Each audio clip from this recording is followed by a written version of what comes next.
Call me Corbin Blueface, little baby. Alright. Blueface, baby. Yeah, alright, look. Fuck a handgun tonight, I brought a Mackin. Gotta keep it technical in case a nigga hacking. Glock with a dick on my lap, I'm in traffic. My pistol bloated, ready to unload it. Pop up, least expected, like a notice. Famous crib, everywhere I go, people notice. I started to notice, you gotta watch the people closest. Dozing off in his Benz, I can afford not to focus. Glock make them disappear, hocus pocus. I work too hard, bitch, I'm never lacking. I told pistols, you niggas typing all captions. I'm really popping, you niggas need to stop capping. Pull up on your block and I bleed it. Slide. If I don't drop something, I can't leave it. I don't get mad, dumb nigga, I get even. You been rapping, I just do this on the weekends. They ain't wanna believe it, so I had to repeat it. I'm MVP, they envy me, this is my season. Creeping in a Jeep, turn this bitch to Jeepers Creepers. Treat my bitch like a pistol, no such thing as keepers. These bitches throwaways, bust once and I throw away. I'm a fly crip, baby, I don't know no other way. Bop, yeah, aight, on schoolyard.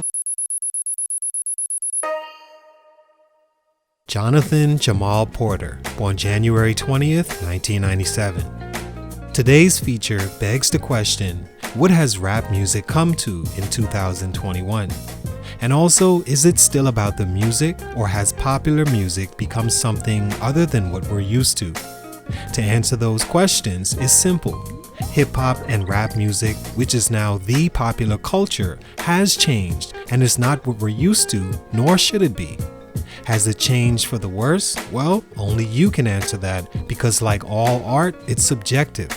For example, I like Blueface and some of his music more than you'd think I would, along with his millions of fans that tune in to see whatever it is he's going to do next that goes viral. But do they actually support? We'll answer that question shortly.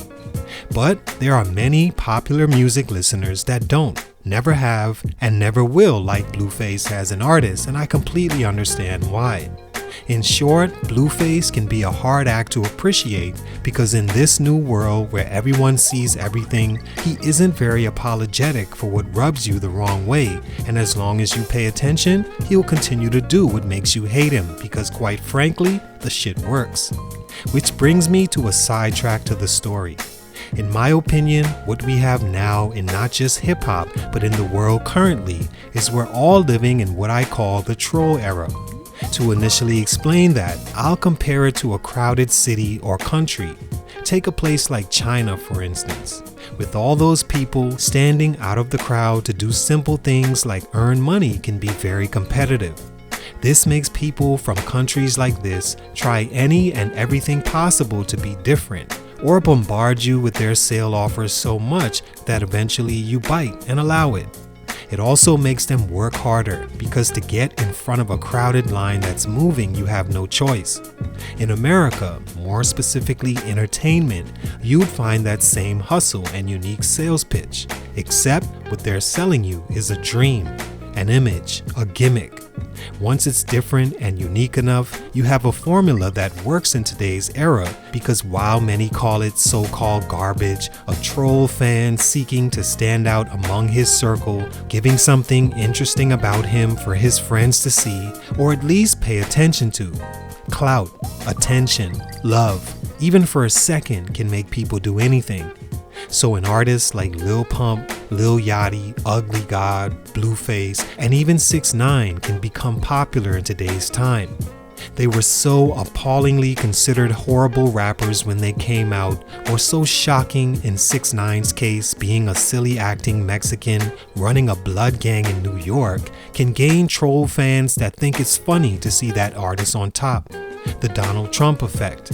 He was so bad and assumed would lose so hard, being the joke that he was, that troll fans said, you know what, I'm gonna troll everyone and actually vote for him. And look, he won. I know, this intro has stretched far too long, but I want you to understand the game today so we can actually answer the question, did Blueface fall off musically? Let's talk about it. It's your boy JC, Stunted Growth Music. Let's get it, man.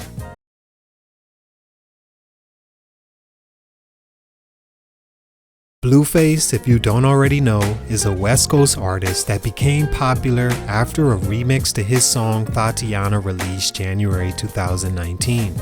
The original, July 2018. The song became his first Billboard Top 100 charting song, landing at 75, that was and is guaranteed to get some movement in the clubs to this day. It even came with a dance that everyone from men, women, and children could do. The video went viral and Blueface blew up. Before that, he was actually a serious athlete. At 6'4", he was a starting quarterback for his Arleta High School in San Fernando Valley, where he also played the saxophone in the school's marching band. He played well enough to achieve a scholarship to D2 Fayetteville State University, where he attended for a year before leaving to pursue music. He moved back to LA and left his mother, who had followed him, there. Now in LA, without supervision, is where Blueface began to gangbang, repping schoolyard Crips, and made his gang affiliation a part of his brand. Stunt number 1, poor promotion and management. Blueface in 2017 began posting songs on SoundCloud and Instagram. One of those songs was Dead Locs, that was highly received because of his unique style of being offbeat and on mic and on screen charisma, that while you knew technically he wasn't the best, it was entertaining enough and in the right era that it went viral along with Blueface. In 2018, he signed to Birdman's Cash Money West and released 2 EPs that also became very popular. The songs and mixtapes were heating up, but on January 26, 2019, he dropped the song that would change his life, Thotiana featuring YG. The song went viral for Blueface's rap style, the dance it came with perfect for the TikTok and meme times, and because the ladies liked him. His EPs didn't do so well critically because, like explained earlier, people that care about technicality in rap weren't persuaded by his antics more than his music actually being good. According to most critique outlets, it wasn't.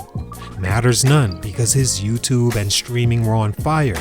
Thotiana went platinum and peaked at number 8 on Billboard and was arguably the biggest club song of 2019. So why then did he not drop his debut album until more than a year later, March 13, 2020? Well, to milk the success of Thotiana. But it hurt his actual album sales, which were upwards of 12K first week.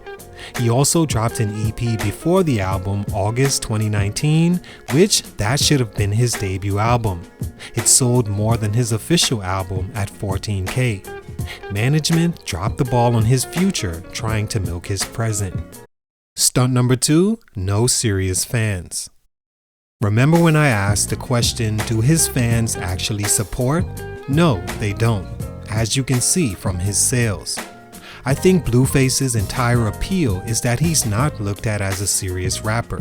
Therefore, much of his views and attention comes from people actually looking to see what meme he puts out next, to be entertained, like watching the results of a train wreck but not actually worried about the passengers. A gimmick best describes him. He plays on whatever's popular at the time, tries to make it a dance or something he says catch on social media, and rides that wave until it's time to create another. But that's all fine in today's era, where things like YouTube, shows, and a parent's money can make an artist seem as if they still are who they portray themselves to be, which is a lot more successful than they truly are. However it's explained or understood, his debut album selling as low as it didn't help Blueface advance in the rap game, as you could be sure next project will do even less, giving his label no hurry to set a date. Yes, he'll still do numbers on YouTube and Instagram because, like it or not, he is entertaining. But without another hit record soon, Blueface could find himself a one-hit wonder and a thing of the past. Stunt number 3, his music doesn't translate. Eras, that is. Now that hip-hop and what's popular can be viewed instantly and all at once, interest in an artist can move just as fast as he gained it. The SoundCloud era began not even 5 years ago, and already many of the top rappers to benefit from that platform has already fallen off. Although Blueface is creative in how he keeps the attention on him and markets himself on social media, it will only help things like YouTube, Instagram, and places like that where he can still monetize that attention, whether you view it because you like him or to laugh at him.